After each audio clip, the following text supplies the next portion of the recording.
Olá, seja muito bem-vindo aqui a esse vídeo. Eu sou a Jess Mosselini e hoje nós vamos falar sobre perspectiva. Aplicando a técnica da perspectiva, é possível entender melhor o espaço. E nós faremos isso através do desenho. Mas antes disso, deixa eu me apresentar. Eu sou a Jess Mosselini, como eu já falei antes. Eu sou artista, sou arquiteta e urbanista, também tenho licenciatura em artes visuais, tenho especialização em história da arte e história da arquitetura e urbanismo. E estudar sobre a história da arte, a perspectiva e o desenho tem sido a maior parte dos meus dias, e por isso eu estou aqui hoje para compartilhar um pouco disso com você. Então vamos aprender um pouquinho sobre a história do desenho, o estudo da forma, como que a forma está no nosso espaço, como que a gente identifica essa forma. Vamos aprender a técnica da perspectiva com um ponto de fuga, e eu espero que você goste, que seja muito útil para você e que você consiga aprender a desbloquear um pouco do desenho na sua mente. Então bora lá?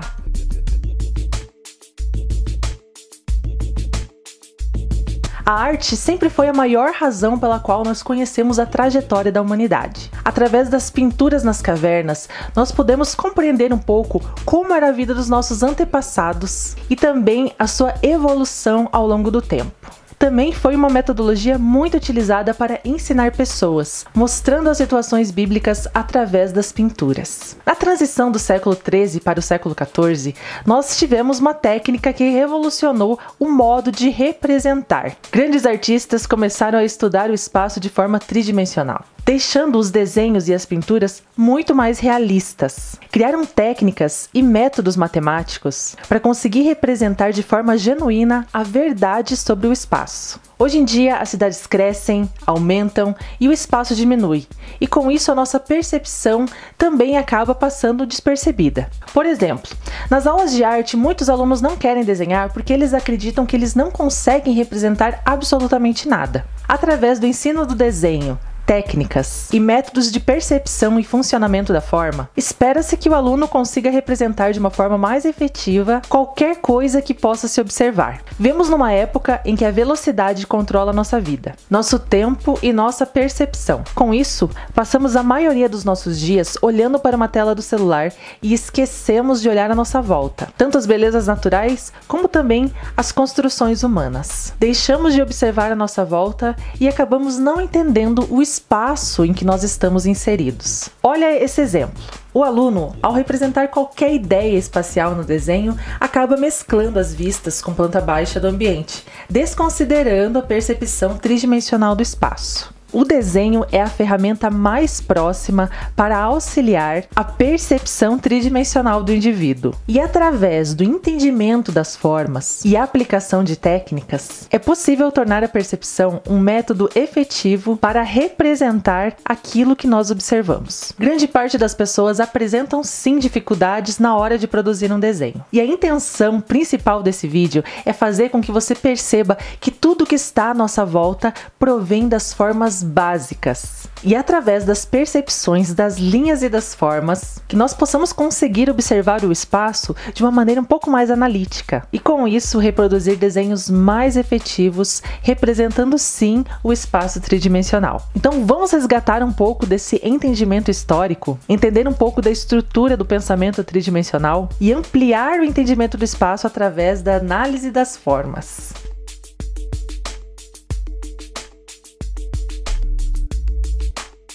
Desde muito pequenos, muitos de nós já ouvimos falar das pinturas rupestres. E esse era o modo de representação gráfica da pré-história, onde os desenhos eram feitos nas paredes das cavernas. Essas pinturas acabavam retratando o cotidiano da vida das pessoas nessa época, tanto as atividades mais simples como as mais complexas. E são graças a essas representações que nós podemos ter o conhecimento de como era a vida dos nossos antepassados.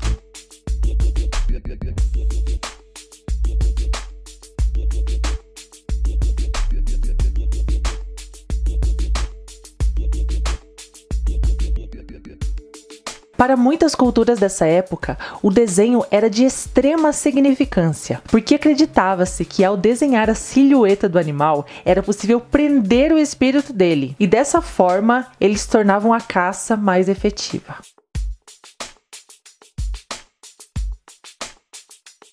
À medida que o tempo foi passando e o homem foi se desenvolvendo, o seu método de representação também evoluiu. Um exemplo de alta evolução na expressão gráfica é o Antigo Egito. De acordo com o historiador Gombrich, toda a representação gráfica presente nas pirâmides do Egito não foi feita para contemplação, mas sim para a alma do morto que ali jaz, de modo a sempre o manter vivo. O trabalho que o artista tinha em fazer todos os desenhos consistia em transmitir e eternizar de uma forma clara toda a mensagem ali presente. O padrão do desenho era a lei da frontalidade, e ora o desenho era visto de lado e ora era visto de frente. Não havia uma perspectiva. O intuito era narrar os ritos e as histórias. Mas foi na Grécia Antiga que a geometria passou a ganhar grandes estudiosos. Então começaram a perceber o espaço de uma forma diferente. A partir de então descobriram as formas naturais e o efeito da perspectiva, e com isso a representação dos objetos começaram a surgir em proporções um pouco menores que a realidade. Entre os séculos 5 e 13, a Igreja Católica tomou um espaço muito importante na história da arte, porque a partir daí a arte começa a servir como meio didático para ensinar as escrituras. Foi o Papa Gregório, uma grande figura para a Igreja, que abraçou a causa em defesa da arte, dizendo que a pintura pode fazer pelos analfabetos o que a escrita faz para os que sabem ler. A representação das imagens não fazia questão de ser como a realidade, mas uma mistura de métodos primitivos, como a arte grega, formando um amplo repertório de várias poses nas figuras, todos intensamente eficazes na hora de produzir uma história, e dessa forma continuaram a ser ampliadas e replicadas. O desenho é um esboço que se faz da realidade, buscando formas de representar aquilo que se quer fazer. A necessidade da expressão através do desenho pode ter surgido através de um anseio de se mostrar visualmente uma ideia ou até mesmo um primeiro rabisco de uma obra maior, como por exemplo uma escultura ou a arquitetura. Os vestígios dessa forma de expressão na antiguidade estima-se que venham da antiga Grécia, do Egito e também da Mesopotâmia. Já na Idade Média, o desenho era amplamente utilizado, principalmente nos âmbitos dos projetos, onde haviam até mesmo imagens esquemáticas, que eram para servir de modelo, e esses manuais serviam para toda vez que o artista tivesse alguma dúvida. A característica mais marcante do desenho nessa época são as linhas claras e objetivas, e não havia nenhuma marca ou intenção pessoal na representação do desenho. Nessa época, a arte ainda era utilizada exclusivamente como meio de trabalho, e a criatividade não era uma ferramenta explorada. Todas as imagens eram geométricas, e a representação da natureza não era um padrão do trabalho. Toda a representação passava por uma padronização pré-definida pela Igreja, e a geometria era a linguagem mais assertiva. É a partir do desenho que se concebe grandes ideias. Designers através dos esboços, arquitetos através dos croquis, artistas através dos estudos e etc. E é com essa fluidez que através do desenho se pode transmitir uma ideia de forma mais visual, rápida e ainda estar aberto a inúmeras possibilidades. Na entrada do Renascimento, o pensamento começa a passar por mudanças muito consideráveis. A Igreja deixa de ser absoluta, e as atenções se voltam para o homem como centro do universo, antropocentrismo, e também a mentalidade criativa começa a surgir. A partir de então, o desenho toma uma importância ainda maior no contexto dos artistas, pois serve para esboçar ideias e também fazer muitos estudos até que se chegasse a uma resolução final do que seria a obra. As representações começam a resgatar aqueles valores clássicos greco-romanos e buscam retratar a natureza e a perfeição da forma. Toda e qualquer expressão, seja na pintura, na arquitetura e enfim, eram esboçadas antes através do desenho. Dois grandes nomes dessa época é Filippo Brunelleschi e também Leon Battista Alberti. Brunelleschi era um artista que buscava sempre ideais antigos e também fazer o uso de formas grandiosas. Teve grande influência na arquitetura gótica e também foi um exímio inventor. Já Alberti buscava resgatar essa cultura clássica e também era um grande influenciador. Giorgio Vasari se tornou um grande historiador da arte e também possuía muita influência na sua época. E em sua opinião, o desenho deveria ser muito valorizado, porque podia ser associado à intelectualidade do artista, porque era através do desenho que era possível passar a ideia da cabeça para o papel. A partir daí, a arte começa a ser um processo do próprio artista, não mais dependendo de moldes pré-definidos, mas sim da sua própria criatividade para inovar. Isso permitia que o artista esboçasse quantas vezes quisesse até alcançar a perfeição da ideia na forma física. Um grande estudioso, artista dessa época era Leonardo da Vinci, muito conhecido por suas várias anotações e estudos. Começou a se interessar profundamente por anatomia, buscando as expressões das pessoas, as nuances, luz, sombra e até mesmo as partes do corpo mais ocultas, fazendo estudos em cadáveres.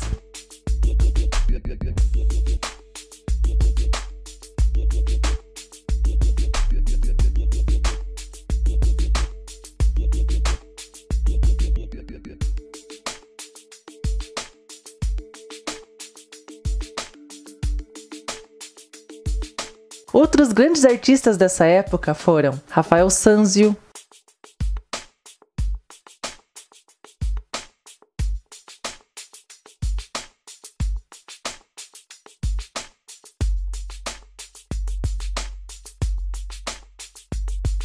Sandro Botticelli,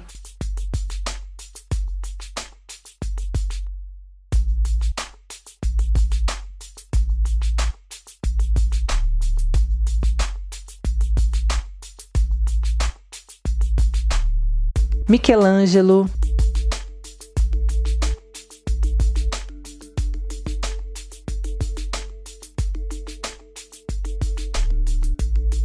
é através da perspectiva que nós conseguimos representar o esboço mais próximo da realidade tridimensional, através de um ponto de fuga e das linhas que convergem até ele. Vamos ver esse esquema. Nesse esquema possuímos um ponto de fuga central, a linha do horizonte e a distância do observador. Todas as linhas do olhar convergem para o ponto de fuga, fazendo com que a percepção dos objetos seja devidamente representada na sua profundidade. Desde que a perspectiva linear foi estudada e trazida por Alberti, a representação pictórica mudou intensamente. A geometria não nasceu por meio de cálculos e pensamentos complexos como muitas vezes a matemática supõe, mas foi através de um pensamento intuitivo, através da observação diária das coisas que permeiam o cotidiano. Ao mesmo tempo que se houve a necessidade do homem de construir os seus abrigos, também houve a necessidade de confirmação dos ângulos retos, para poder se certificar se, de fato, a parede estava em linha reta. Pitágoras é um grande nome da geometria. Ele afirmava que tudo é número e por isso acreditava nos números naturais. Criou uma escola para compartilhar todo o conhecimento que adquiriu ao longo da sua vida, onde ingressavam apenas alunos com conhecimento prévio, sob juramento de silêncio a respeito dos conhecimentos que obteriam dentro da ordem.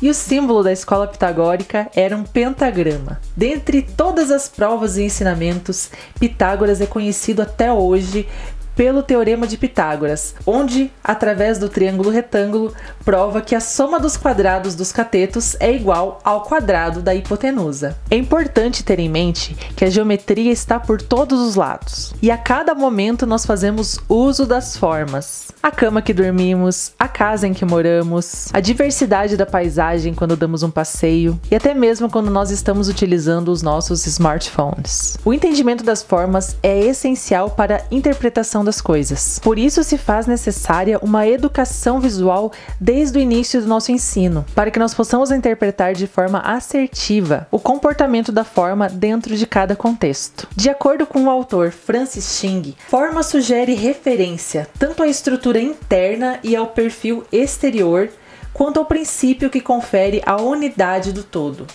Enquanto forma frequentemente inclui um sentido de massa ou volume tridimensional, o formato refere-se mais especificamente ao aspecto essencial da forma que governa sua aparência.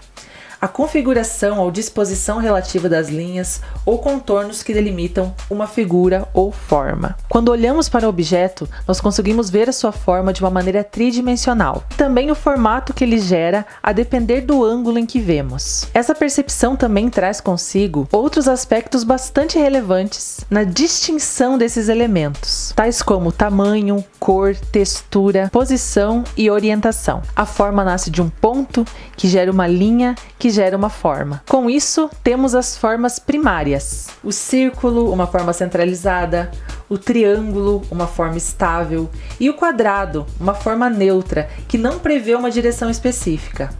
Então, a partir dessas formas, nós podemos gerar muitas outras. Ainda de acordo com Xing, as formas regulares mostram-se de maneira organizada e simétrica, e as formas irregulares são assimétricas, dinâmicas e incoerentes entre si. No espaço em que vivemos, ao olhar de uma forma mais macro, essas formas se relacionam de uma forma irregular, trazendo diversos tipos de elementos sobrepostos, tornando a paisagem diversificada e nada monótona. Apesar da mescla entre as formas, obtemos uma paisagem mais orgânica. A forma pode se transformar em diversos formatos, tanto pela adição de elementos entre si, como também extração de parte deles.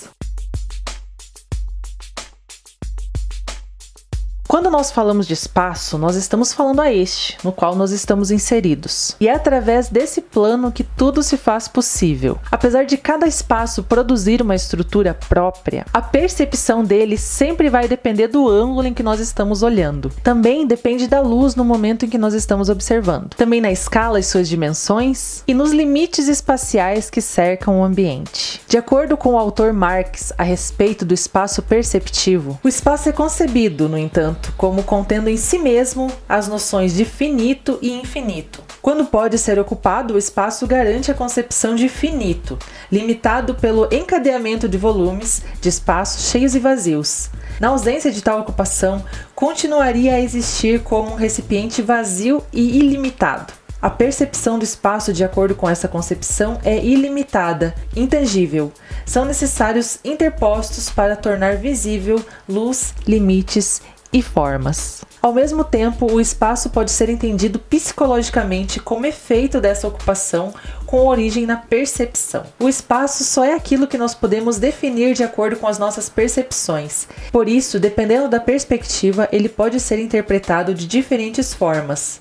Também se torna resultado das intenções que são colocadas no vazio. O espaço também pode ser definido como um sistema de coordenadas x, y e z, que formam a tridimensionalidade. Um ponto que dá a altura e outros dois que dão a profundidade. É neste mesmo pensamento que a configuração esquemática do desenho se concretiza, pensando na sua posição plana e na sua função tridimensional. O espaço ele deve ser interpretado através da sua concepção e da sua percepção, ou seja, pela mensagem que se está a transmitir. A concepção ocorre nos afazeres mais criativos e a percepção através do sentimento que é gerado a partir da observação. Para que haja um espaço, deve-se haver um observador, e as formas que moldam o espaço devem ter uma ordem. E quem prevê essa ordem é tanto o organizador do espaço quanto o usuário. Para Xing, se os espaços se relacionam pela forma e função, podem ser organizados das mais diversas formas. Um espaço que contém outro espaço menor dentro pode servir como um campo tridimensional. E para isso ele deve ser bem menor, para que a diferença entre eles seja bastante saliente. Esses tipos de espaços podem servir para dar uma atenção direcionada para algum elemento. Podem também haver espaços que se interseccionam entre si e ocorrem pela transposição de seus elementos, formando dois ou mais blocos distintos, mas com algum espaço em comum quando se juntam. A organização de forma adjacente permite a separação dos espaços, porém uma conexão entre si, que segmente e difere um espaço do outro. Já os espaços que são ligados por um espaço em comum possuem seus ambientes isolados, mas na conexão do espaço, criam uma área comum que pode ser utilizada para assuntos que converjam entre si. Essa foi uma parte um pouquinho mais teórica, né? Que acaba sendo um pouquinho mais extensa, porém muito importante para que a gente consiga entender como que o desenho foi evoluindo ao longo do tempo, a importância que o desenho tem, a importância do estudo da forma, a importância das relações das formas entre si, para enfim entrarmos na nossa prática. Vamos fazer uma análise e perceber como funciona a linha do horizonte, como funciona o ponto de fuga, as linhas de convergência e depois também fazer o nosso desenho, aprender na prática a desenhar. Bora lá? Para entender um pouco como funciona a perspectiva linear aqui, nós pegamos essa obra, que é muito famosa, que é a Última Ceia do Leonardo da Vinci, é uma obra que muitas vós têm em casa, né? Uma obra muito famosa aí, por ser replicada pela sua simbologia, né? Pelo seu significado. E nós temos aqui um exemplo de perspectiva linear. A primeira coisa que nós devemos olhar quando vamos analisar uma obra de perspectiva é a linha do horizonte. E o que é a linha do horizonte? É essa linha que divide o céu da terra. Então, nessa obra, nós temos aqui, nessa região lá fora, né, na paisagem externa, nós temos sim uma divisão de céu e terra. Então, aqui seria a nossa linha do horizonte. Então, vamos demarcar aqui a nossa linha do horizonte. Olha, ela é mais ou menos aqui, né? Pronto. E como que nós fazemos para encontrar o nosso ponto de fuga? Vamos supor que aqui a gente não faz ideia onde está o ponto de fuga. Então, o que a gente vai fazer? A gente vai pegar todas as linhas e vamos ver onde elas se cruzam. Onde elas se cruzam é o nosso ponto de fuga. Então, vamos lá. Vamos começar pela linha do teto, olha. Vamos trazer aqui até a linha do horizonte, né? Vamos pegar essa outra linha. Olha só. Fazendo certinho aqui, só ligando onde ela tá, ó. Aqui.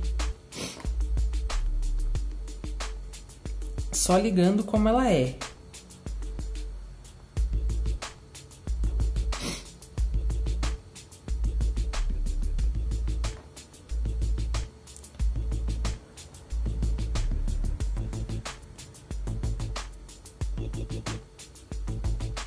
Pegamos também essa linha da parede, olha, e trazemos.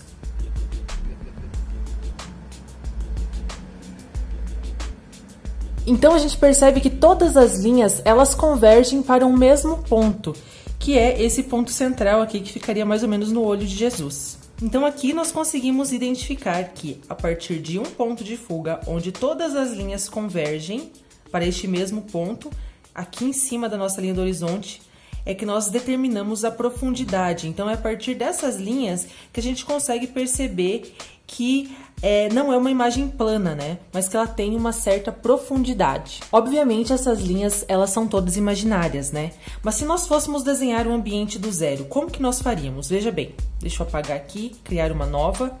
Vou mudar de cor, vou pegar aqui um amarelo. E nós temos aqui o seguinte, nós temos uma parede aqui atrás, não temos? Então, vamos desenhar essa parede. Olha só, temos essa parede. E para determinar a profundidade desse ambiente, nós vamos pegar nosso ponto de fuga, né? Que nós vimos que ele é aqui assim, né? Certo? E nós vamos puxar as linhas, né? Que seria mais ou menos assim, para determinar o ambiente. Aqui, essas linhas são imaginárias. Aqui, ela aparece. Então, eu trouxe aqui só para mostrar para vocês que é a partir daqui que nasce a profundidade, mas eu não vou puxar desde aqui, né? Eu vou pegar aqui e vou criar essa profundidade nesse ambiente aqui, ó, dessa forma. Aqui é a mesma coisa, seria como se eu puxasse aqui e criasse. E aí fazemos esse mesmo esquema para todas as partes que nós queremos demonstrar essa profundidade. Vamos supor que a gente não quisesse que fosse esse teto, vamos supor que a gente quisesse que tivesse um lustre aqui, bem no meio. Nós iremos puxar aqui, mais ou menos, né, determinar que o nosso lustre ficaria aqui. Então, eu vou colocar ele aqui, vou criar esse lustre aqui, esse pendente, né, como se fosse um pendente.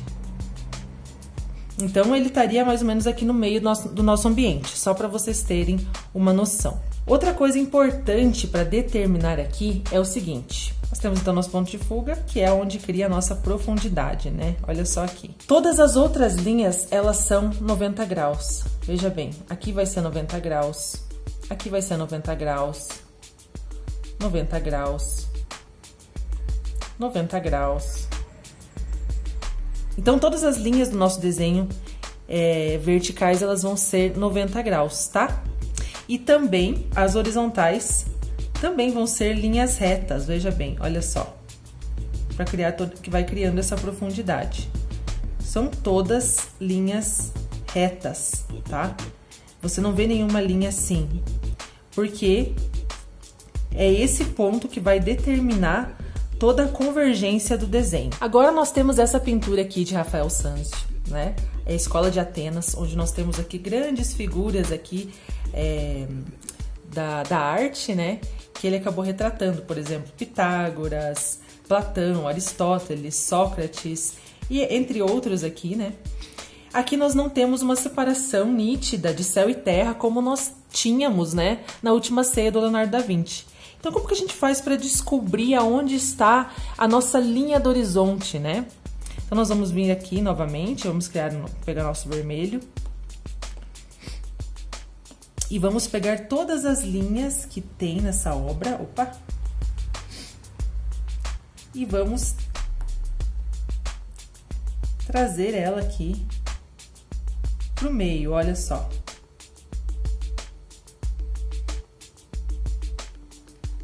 Aqui.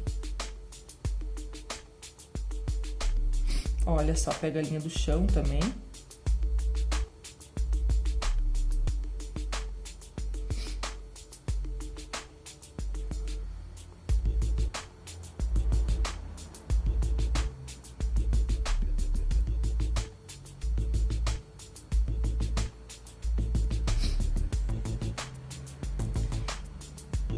Então, aqui a gente já consegue ver que a nossa linha do horizonte, ela também está nessa altura aqui. E que aqui também é o nosso ponto de fuga. Então, todos os pontos, todas as linhas, elas vão convergir para cá. Obviamente, eu pego aqui, estou usando o iPad com o Apple Pencil. Esse aplicativo é o Procreate. Então, ele tem essa funcionalidade que eu posso fazer uma linha torta e ele vai ficar reto, né? Então, ele funciona assim, vamos supor que eu vou fazer essa coluna, né? Eu consigo deixar a linha reta. Mas você pode fazer esse exercício também com uma régua normalmente, porque é um exercício que não tem erro, tá? Sempre vai trazer aqui, ó, as convergências certíssimas, tá? Olha só. Outra coisa que nós conseguimos observar nessa pintura aqui são os elementos, né? Nós temos as estátuas, são os elementos gregos. Temos aqui as pinturas, os elementos romanos. Então, o Renascimento ele foi esse resgate greco-romano, né? Esse antropocentrismo, essa valorização do homem. E com isso, resgatar também esses valores clássicos, né? Foi uma grande característica aqui do Renascimento, que também foi juntamente nesse mesmo momento que nasce a perspectiva linear. Outro exemplo aqui, Perugino, né? Que foi a entrega de Cristo, a entrega das chaves para São Pedro, né? Essa obra também muito famosa. E aqui nós já temos uma divisão de céu e terra, ó. Então a gente já consegue ver que a linha do horizonte, ela está aqui, né? Linha do horizonte. A linha do horizonte é sempre onde vai estar o nosso olhar, o olhar do observador. Então percebe que aqui a gente está vendo a obra um pouquinho de cima, certo? É como se aqui estivesse embaixo. O nosso olhar, ele direciona aqui. Ele está nessa altura aqui da linha do horizonte. Vamos ligar aqui então, pra gente ver, ó. Liga no chão, olha só. Liga no chão. Outra aqui do chão. Tá vendo? Todas as linhas convergem para o mesmo ponto. O ponto de fuga, ele vai estar sempre na linha do horizonte, tá? Vamos traçar aqui uma reta bem no meio aqui do ponto para ver onde é que ela dá? Olha só. Divide bem a obra aqui entre Jesus e São Pedro, né? Faz essa divisão. Olha só como é bem simétrico, né? Essa divisão. A gente percebe também a simetria aqui em cima, né? Seguindo essa mesma linha. Vou pegar essa mesma linha aqui. E aí a gente consegue ver, né? Através das formas, que a simetria é muito presente. E nós temos aqui formas geométricas, nós temos aqui um triângulo, né? Veja bem, um triângulo, nós temos aqui um arco, que seria metade de um círculo, né? Aí temos aqui o que seria um quadrado, aí nós temos aqui o que seria um retângulo, certo? Aqui nós temos também um arco, né? Que é para compor esse domo. E todas as janelas aqui também, cada uma a gente consegue observar que são em formatos retangulares. Vamos fazer aqui em cima também? Olha só, pegamos essa quininha aqui, trazemos, converge para o ponto de fuga. Pegamos essa aqui, olha só, converge também para o ponto de fuga.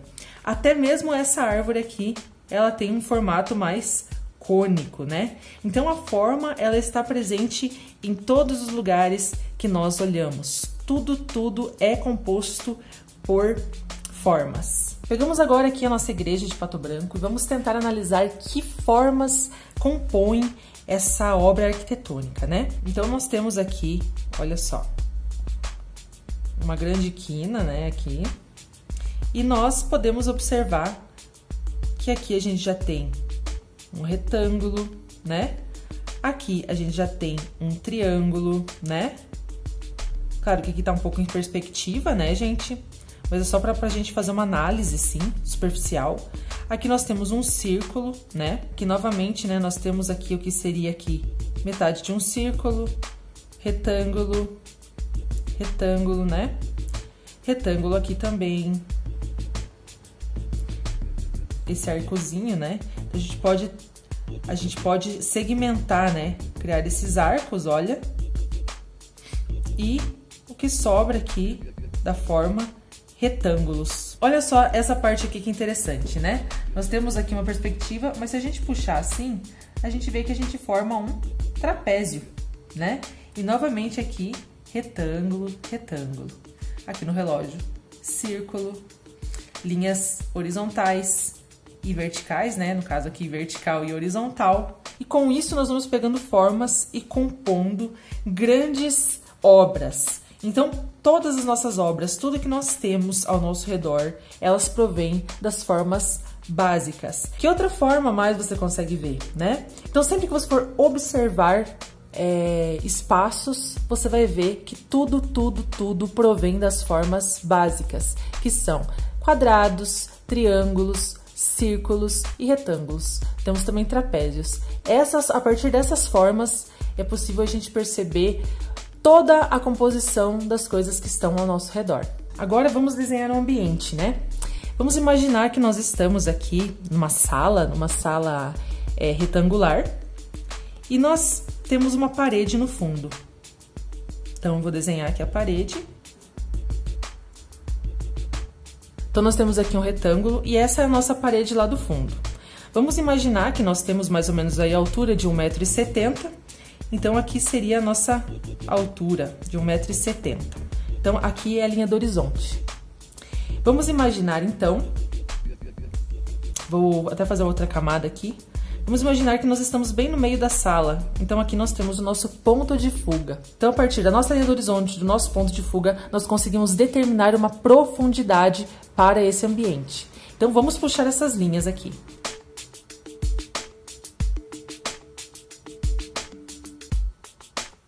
Você consegue perceber que agora nós criamos uma profundidade? Olha só, eu vou desenhar por cima disso para vocês perceberem o ambiente que a gente criou.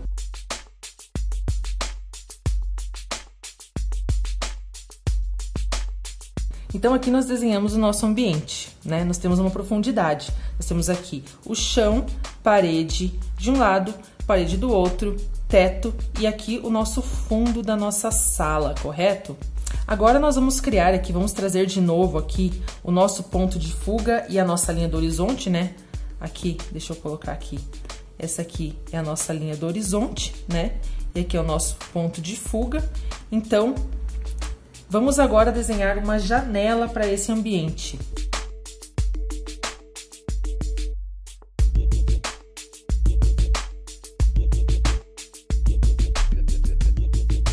Agora nós criamos uma janela para esse ambiente, veja bem. Todas as linhas, né, que não vão direto para o ponto de fuga, elas são verticais ou, se não, horizontais. E agora, desse lado aqui, nós vamos criar uma porta. Então, vamos criar aqui a profundidade, né, dessa porta. E aqui a gente pega e desce verticalmente, numa linha de 90 graus.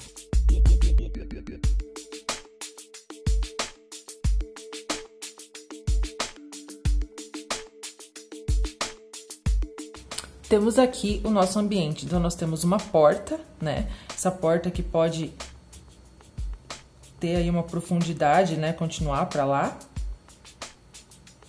Temos aqui então uma porta, né? Um ambiente, né? Que tem uma continuidade pro lado de cá. E nós temos a nossa janela. Então perceba que para construir esse ambiente, a gente usou um ponto de fuga central e puxou todas as linhas aqui convergindo para esse ponto de fuga. Vamos então terminar aqui desenhando uma luz aqui no teto, né? E aqui nós temos a nossa luz, né? Nós também poderíamos desenhar aqui a paginação do piso, né? A gente poderia colocar um porcelanato, por exemplo. Então aqui eu vou fazer o seguinte, eu vou dividir mais ou menos aqui no meio, esse retângulo aqui, depois eu vou dividir novamente no meio e no meio. E agora nós vamos desenhar o nosso porcelanato aqui, tá? Então a gente vai pegar o nosso ponto de fuga, né? Vamos pegar o ponto de fuga aqui e vamos puxar ele aqui no nossa medida aqui, ó, tá vendo? E vamos puxar ele até onde a gente quer que vá. Ponto de fuga, pega aqui na minha marcação do chão e puxa, né? E novamente vou pegar aqui na minha marcação do chão e vou puxar. Então perceba que essas linhas aqui, elas convergem para o ponto de fuga. Agora, para eu dar o tamanho aqui do porcelanato, a gente vai simplesmente fazer uma linha horizontal. Veja bem, olha só. Aqui a linha é horizontal, ela não tem nenhuma angulação, tá vendo? E quanto mais longe do ponto de fuga, maior vai ficando o nosso porcelanato, tá? Então aqui nós temos o nosso ambiente prontinho, nós temos o nosso teto, temos a nossa janela, a nossa parede de fundo, a nossa porta e o nosso porcelanato. Conseguiram perceber aqui a profundidade no ambiente? A gente também pode desenhar objetos, né? Então vamos desenhar aqui novamente a nossa linha do horizonte, né? Nossa linha do horizonte. E eu quero desenhar, por exemplo, bem aqui no meio, eu tenho a minha altura do observador, o meu ponto de fuga, e eu quero desenhar, por exemplo, um cubo, né? Eu quero olhar um cubo aqui e eu quero olhar o cubo de cima. Então, como que eu vou fazer? Vou desenhar aqui um quadrado, né? Uma forma básica. Um quadradinho aqui. Né? Eu quero criar uma profundidade, né? Quero criar esse cubo. Então, eu vou pegar todas aqui as linhas e vou puxar. Olha só, já tenho aqui o cubo, né? Por que as linhas de trás não aparecem? Porque se eu tenho um cubo sólido aqui, as linhas não vão aparecer. Mas vamos supor que eu tenho esse mesmo ponto de fuga aqui e eu tenho aqui um outro cubo ao lado.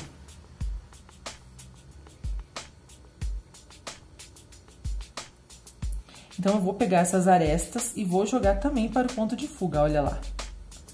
Aqui, aqui e aqui. Agora, eu vou criar essa profundidade, né, do cubo, olha só. Então, meu cubo tá aqui. Então, nós temos uma linha vertical, né, como vocês puderam ver aqui, uma linha vertical e uma linha horizontal. Aí, nós criamos a profundidade do cubo. Agora, vamos criar um cubo aqui em cima. Então, eu estou olhando o cubo como está acima dos meus olhos, né? Então, o que eu vou ver deste cubo?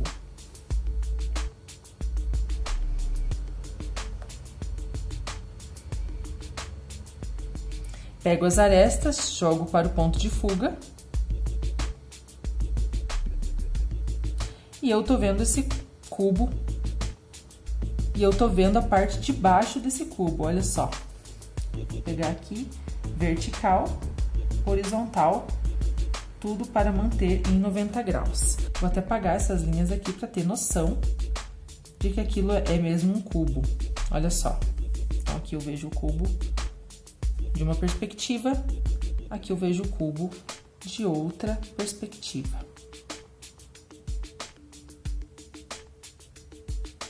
E assim é possível desenhar qualquer objeto que você queira, utilizando aqui a linha do horizonte, um ponto de fuga e linhas que convergem. Esses três são os principais elementos para fazer um desenho com um ponto de fuga, uma perspectiva. Então, os materiais que a gente vai precisar, eu estou usando esse caderno de desenho, onde a folha tem uma gramatura de 150, tá? O ideal seria que usasse no mínimo uma gramatura de 90. Por quê? Porque nós vamos usar esses marcadores, tá? Esses marcadores são muito bons porque eles agilizam a pintura. Então, a gente consegue fazer uma pintura muito rápido, né? Com eles, sem ficar demorando. Então, eles têm uma cobertura bem legal, tá?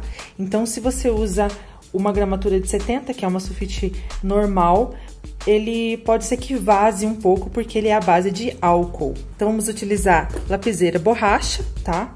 Vamos utilizar caneta nanquim. Aqui, as espessuras que eu costumo usar são de 0,2, 0,1 e 0,5. São as minhas preferidas, assim. Então, bora lá para nossa perspectiva. Então, para compor a nossa cena, eu vou desenhar uma cama. Então, eu vou usar a régua para deixar as linhas um pouco mais retas. Vou colocar meu ponto de fuga aqui no meio e agora vou fazer a profundidade do ambiente. Tenho agora a profundidade da minha cena e agora vamos colocar os móveis. Então, eu fiz primeiro as demarcações aqui no chão, da onde vai ficar a minha cama, né? E agora a gente vai subir esse volume da cama.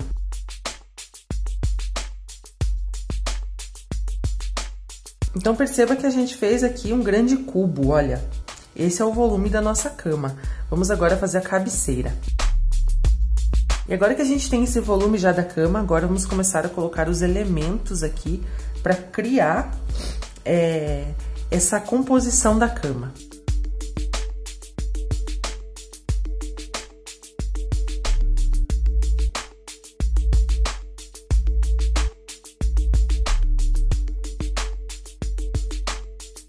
E agora vamos criar aqui ao lado uns criados mudos.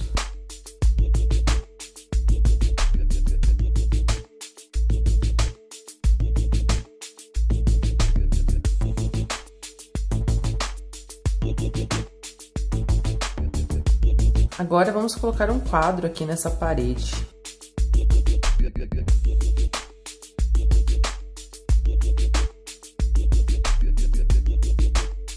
Vamos criar agora um tapetinho aqui na frente, a mão livre mesmo. E agora vamos criar uma janela aqui desse lado.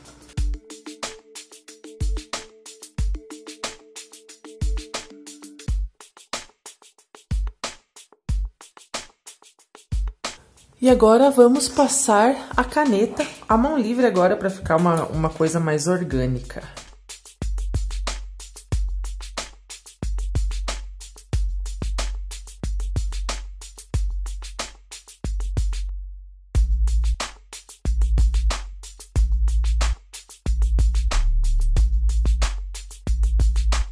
Para pintar, eu vou utilizar marcadores. Esses aqui são à base de álcool. E esses aqui são a base de água. Os dois são da marca Cis. Você pode pintar com qualquer material que você tiver aí na sua casa.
Então tá aqui, pessoal, o resultado final desse esboço super rápido para mostrar que dá para desenhar, dá para mostrar uma ideia, dá para perceber o espaço através do desenho de uma forma muito simples e rápida.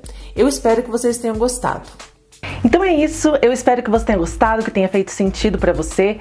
Caso você tenha alguma dúvida, queira entrar em contato comigo, eu vou deixar aqui todas as minhas redes sociais, estou à sua disposição. Eu espero que eu tenha contribuído com você de alguma forma. Fico muito feliz para você que assistiu até aqui e nos vemos na próxima. Um beijo e tchau!